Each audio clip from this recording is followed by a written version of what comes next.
Nakita nyo na rin ba to online? Yung nakita ko kasing video nito, kahit yung mga sauce, mga liquid, natatransfer nito. Kaya nga walang kaabog-abog, walang kapikit-pikit, napa-check out ako. Ang totoong gamit ito ay pang transfer ng mga pizza, para dun sa oven, ganon.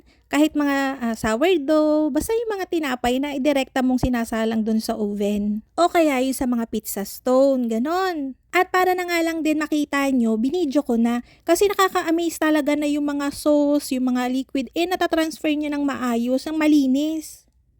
Ang napansin ko lang sa kanya ay parang mahuna lang o mahinang klase lang yung kahoy niya. Ganon, parang pagka nabagsak mo, mababasag na. Kaya para sa katulad kong clumsy kumilos at mahilig makabagsak, parang hindi tatagal ang buhay nito sa akin. So ayun, ang gusto ko lang naman talagang itry kung makakapag-transfer siya ng liquid. So ang pinakamadali din ay itong itlog. Digay, tignan natin. Akalain nyo magsasayang tayo ng isang itlog para sa experiment na to, pero hindi natin malalaman kung di natin susubukan. Kung magkakaig ito, ang kagandahan nito ay makakapag-transfer siya ng mga sourdough bread, ng mabilis at saka smooth. Ibig sabihin nun, hindi magpuputukan yung mga air pockets na nabuo natin through fermentation. Noong una nga, akala ko ay hindi totoo kasi hindi naman nakukuha yung itlog although yung egg yolk nakukuha niya. So, ayan, tingnan nyo ulit, Wow! Dapat pala talaga mabilis. Kasi nga, so yan, nakuha naman yung egg yolk na separate.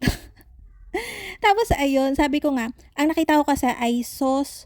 So, gamitan natin ng sauce. Meron ako ditong homemade strawberry tsaka homemade na blueberry pang toppings ko to sa cheesecake. Ay sabi ko sa inyo, gusto kong mapatalon sa tuwa at na-transfer ng maayos. Malinis pati yung lamesa. Ari naman blueberry. Hindi ako nagkaig ito sa strawberry. Hindi pa ako naniniwala. So, itong blueberry naman. Panasa muna natin syempre. Sa napakaraming budol online, ay ari ako inatuwa talaga. At totoo naman pala talaga. So, yun. Tinan nyo. So, totoo siya. So, yun lang. Bye.